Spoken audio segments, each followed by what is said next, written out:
Good afternoon, everybody, and welcome to week 4 here at school.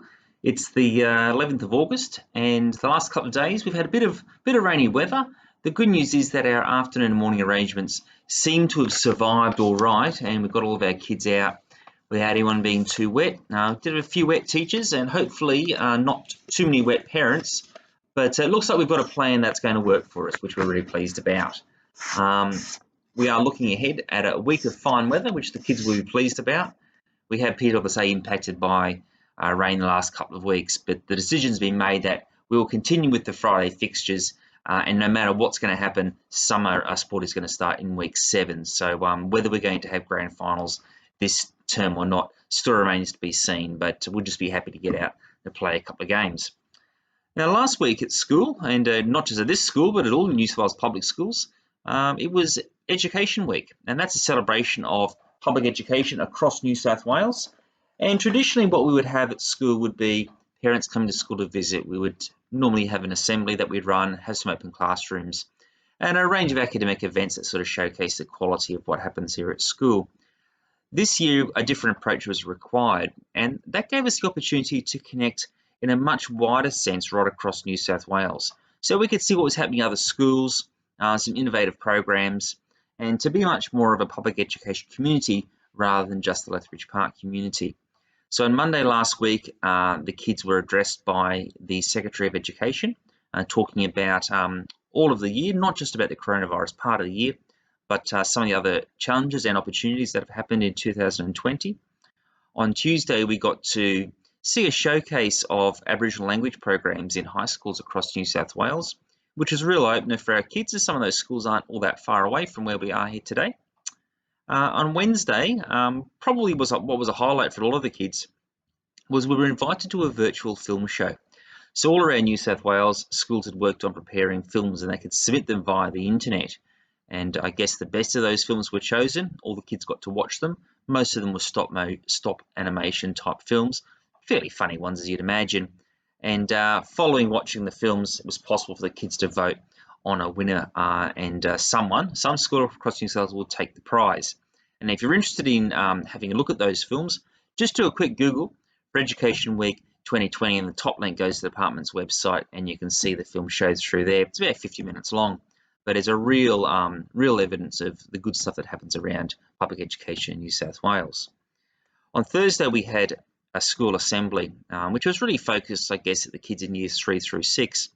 But for the first time ever, we had a link that was made between the younger students as well. So the kids in year 2 presented an item via video conferencing. They were back in their classroom, back in Mr. Neesby's room or Miss Hendy's room. They presented their item, and the rest of the school were able to watch it and participate. And we presented a range of awards and the other things that we would normally do as well.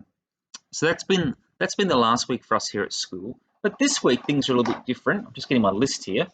Life Education's here to visit this week, and they'll be back next week as well.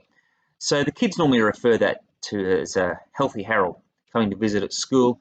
And what happens is we recognise that there are some elements of the PDHP syllabus that we'd like to make more engaging. And Life Education, they come around to school, they bring their great big white caravan that many of you would remember from your childhood.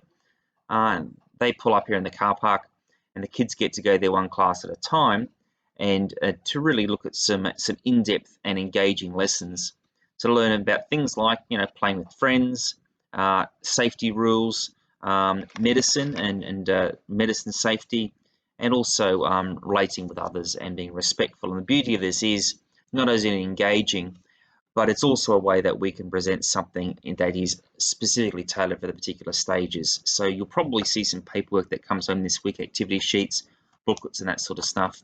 And if your kids don't get to go this week, we will be going back Monday, Tuesday, Wednesday, Thursday, so everyone gets to have a visit.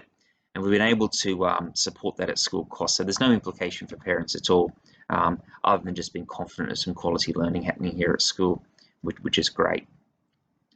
One thing that we're working towards is the Father's Day stall. So you'll recall that remote learning was in the very early phases around Mother's Day time. It was just too difficult, too complicated to work out how we're going to manage Mother's Day when we had everyone at home. So Father's Day is a bit different because we've got the students here. We feel we can run a Father's Day stall and take appropriate social distancing measures as appropriate. So in a couple of weeks' time, we'll get that organised and we'll give you a heads up when that's going to happen. But basically, the kids can bring along some money. Just in years gone by, they can purchase something for a dad or granddad or uncle or important man in their life ahead of that Father's Day weekend.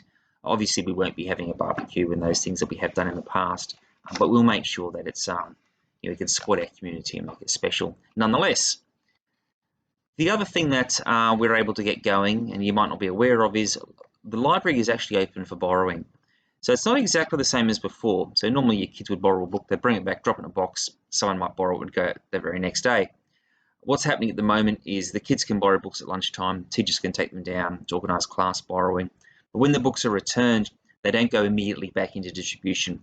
They're disinfected and wiped down, set aside for a few days, and then they go back into the shelves and can be borrowed later on in the week. So there's a bit of a distance between when they're borrowed and the first time when they would be borrowed the second time.